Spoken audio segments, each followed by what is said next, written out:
if you're hanging around for these, you're going to have to bear with me.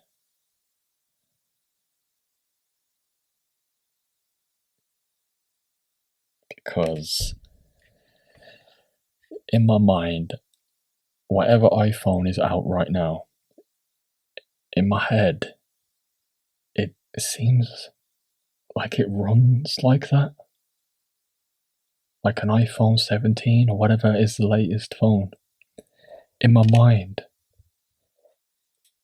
it's running. But when I speak with my mouth, you know, them old Nokias, that's what, I don't know what happens there, but yeah, it's like my mind is a computer. When I try to speak it out, verbalize it, it's like sending a message by pigeon. So, yeah.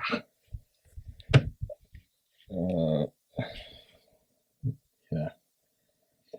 Okay. You know that. Also, it's like I'm trying to talk and stay on one subject, and like someone has got the access to my mouse on the computer, continuously opening up next tabs, next pages, clicking on this video, that video, and I'm like, can we just chill and try get a sentence out? Anyway, I spoke about a quote on my kitchen, my kitchen mirror in the last podcast. This is what it says. Overthinking creates paralysis. Action beats analysis. I like it. I like it a lot. So I thought I'd share it. If you know of me, you would know I really love quotes and have done since I was probably 16, 17. I became hyper fixated with quotes. I've never been the sharpest tool in the shed, also. So I guess this was a way for me to be like, well, this is a way I can sharpen the mind, I guess. A little shortcut instead of going into deep research of biographies. Is it biographies? People write about their lives, documentary, their theories and that kind of stuff. I was like, I just look at the quotes they wrote and try to see what the gist is, where they was coming from, have a little mental workout and stuff, what they mean by that and all that kind of stuff. And I think that was one of the Kickstarters that started her first, almost, for like so-called knowledge and wisdom and all of that chasing the wind stuff. But at some points throughout the years, I've tried to have my little pondering moments and stuff and trying to make something new under the sun, because that's possible, right? So I'm going to try my best, because I did do a list of them. A list of some of the quotes I am convinced I came up with and wrote as I was growing up. So give me a sec. Oh, I finally found them. It was taking a minute. Quick side note though.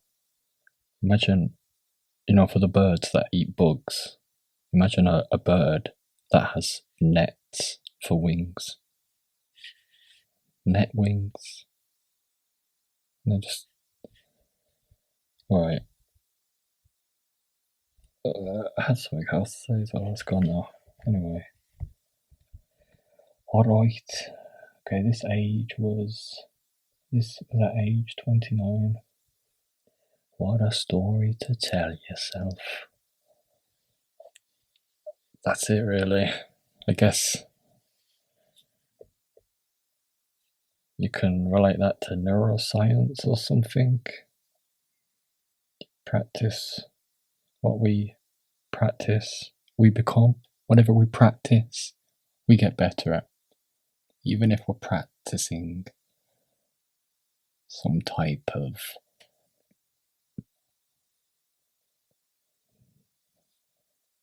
rubbish, we'll get better at rubbish. Going back to quotes, I'm trying my best to really be there and present and not have any internal dialogue going on, and really listen when people are talking. I'm talking to them. But sometimes my mind will be going on like, oh, that's that quote there, that's this quote, they just quoted that quote. And 9 times out of 10, if someone says something to me, a sentence, I'm going to be able to attach a quote to that. Don't know why. Anyway, what a story to tell yourself. That kind of helps myself really try to remain aware of the unconscious, automatic, almost like psychological habits and beliefs, so-called absolutes that's being fed to the self, which then can also may become self-fulfilling, almost like prophecies. Bear with me, this notebook is like all over the place. It's a bit difficult to see.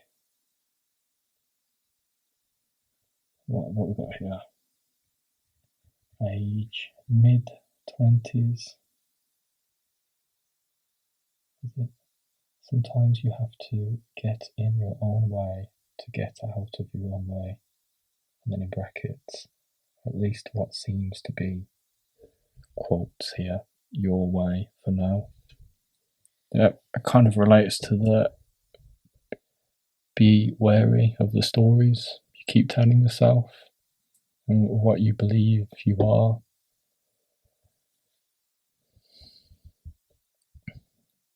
And yeah, I think metacognition also comes into it.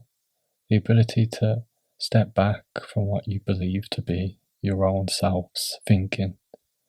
And my mind's going off a bit into like the non-self, and a bit exponential. Okay, I'll try to save that for another time, another subject. But yeah, I like that. Get in your own way. Sometimes you have to get in your own way to get out of what you believe to be your own way. If anyone has suggestions on how they would do that personally, which like a little habit or thought exercise, then let me know in the comments. I'd be very interested in having a community. Is a bit of a more of a lone wolf almost. Oh god, I just cringed calling it. No one calls themselves that. What a mess. Anyway, I know what I'm trying to say. But anyway, I was anyway 3 times. I just like the idea of accountability, sort of groups where they work on themselves and share. They don't gatekeep what's helping them grow as a human. Obviously, it's not going to be as a dog. Each to their own. What is this one? I think this is probably mid-20s. I said this as well. Only the insane believe themselves to be sane. I like that one as well. Of course I'm going to like them. I thought they was good enough to write down and call on my own.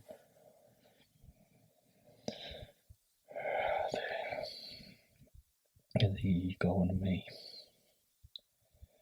Yeah, only the insane believe themselves to be sane. The next one, do not underestimate or overestimate anyone, or even yourself. It's pretty grounding. I like it. It's kind of keep your mind where your body is at all times.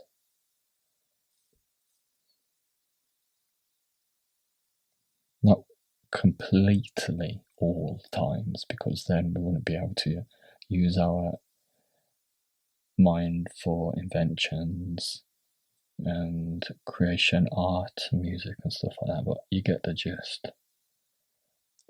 Most of the times it will matter to just be here now and not away in the wilderness where there's just no true life.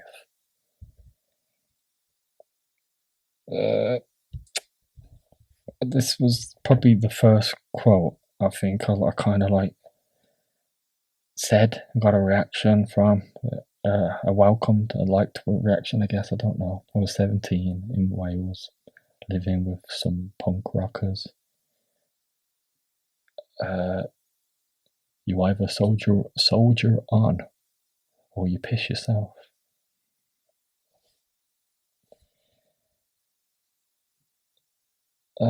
This is the most recent one. The two most recent ones. I said when I was 32. I'm 32 now. If thoughts had a taste, would people still eat shit? Forget about focusing on people. Yourself. If thoughts had a taste, would you still be eating shit? Someone in the comments now. Yeah, I like to taste shit. Always eat shit. What the? Okay. Where's this one? Like water carves through stone, so does repetition carve character into man. But doesn't that sound very like pinky lifted in the air as sipping a cup of tea? I like how that's been worded. Yes, my ego likes that one. Gosh. I'll just turn the page. See them. What is this? See them, though. Oh, it's talking about thoughts. See the thoughts and release them. Find it, not becoming them. Witnessing the thought and the feeling don't mean you have to become them. Like being a witness of a heroic or evil action doesn't mean you are a heroic or evil person. Yeah. I'd like this, what I heard. Also, a lot of people are practicing emotional avoidance and calling it a positive mindset. What? It's just not reality, is it? There's so-called ups and downs and rounds and diagonals and verticals, and to have a favoritism for certain thrills of others, it's not real life. Life is a pick and mix bag for you to only wish to have this type of thrill and be like, I just want to have these thrills, and everything is a form of emotional avoidance. Whether you think that thrill is good or bad, they're all setups. You're just setting yourself up. The false self is setting. Let's not talk about false self and real self and that kind of stuff yet. What is this one? Some people love their emotional indulgence, and they love their suffering. So we've got a bit of an opposite there. I think it's healthy to practice thinking the opposite.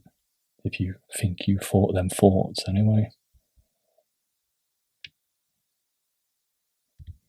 That's a rabbit hole anyway. What the? So we'll have emotional avoidance as well as emotional indulgence. It's a bit of a tricky situation if you start to identify with the avoidance or identify with the indulgence, because then you bring on you a new identity that for some reason you then start to believe in that you need to be loyal to, because this is me, right? This is who I am. This is who I've always been, and this is what I will always continue to be. Jeez. And it can be. Nothing wrong with that. But no, it doesn't also have to be. Maybe sometimes this is just the nervous system doing what the nervous system does. And the nervous system or the mind is always going to choose a familiar, comfortable hell over an unknown, uncertain, slightly triggering, maybe, heaven. I wrote in my notes some weeks ago about time alone. Some people like, oh, time heals all. It don't. Like, what the? That's such a cop out. Imagine that. So, no, it doesn't. I'm trying to find what I actually wrote there, but I'm just going to try from the top of my head whilst I'm looking. But time alone is not the healer. What the healer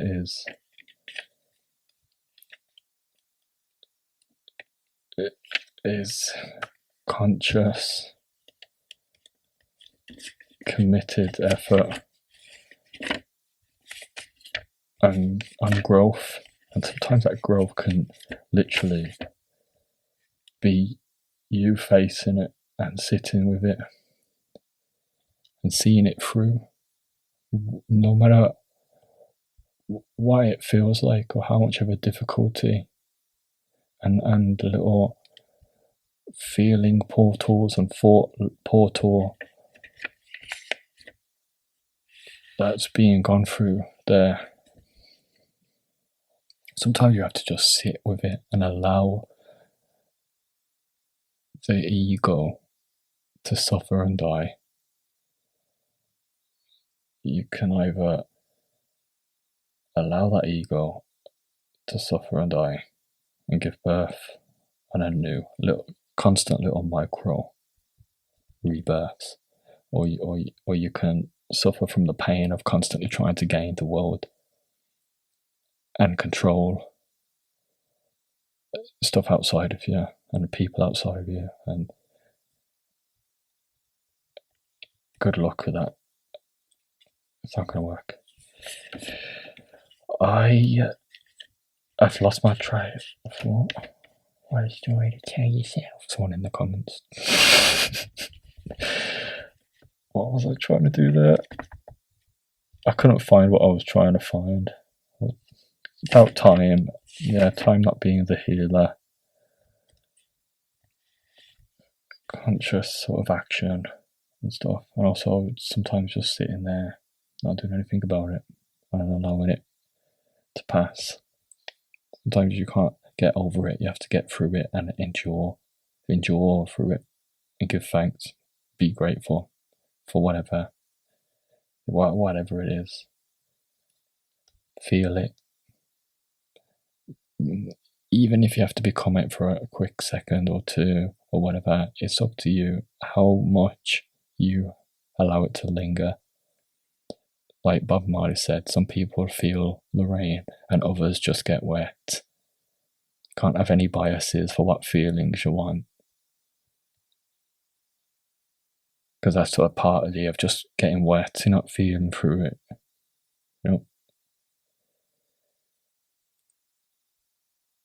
I just found this onto that bird net wing things.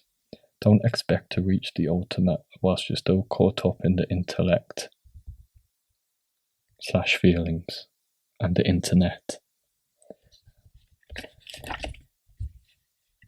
Okay, I've gone over time slightly. Here's the part of the podcast where I read one of my poem a days. This one is from the beginning of the year. Bear with me again, I've got numbers around the place and arrows, and yeah, we're just going to try and get through it. After that, I'll also be sharing the question that we can smoke on. Let me know the answers in the comments, or any questions you have yourselves. Feel free to put in the comments. Right. For close to all of my life, I've been believing the idea of a self that I am. A self that has been, is, or could be, in owning a character that the world has taught me that I am, could, or should be. I've not practiced much in the idea of the opposite. To step back and observe the possibility that I am not the inner company, and not the thinking mind or the emotions trying to possess this showcase me. And for that showcase me, to hear the inner nasty voice and the inner kind one too, but with no identifying with them, to neither agree or disagree, and in that surrendering, allowing the passing for whatever is, to just be. I am, and I am not me, and neither agree or disagree. Thank you. Okay, the question for today is, what is the most effective way to have myself focused on creating over falling for distractions? Alright then. Appreciate you listening and any interaction. Stay grateful, stay blessed, stay practical.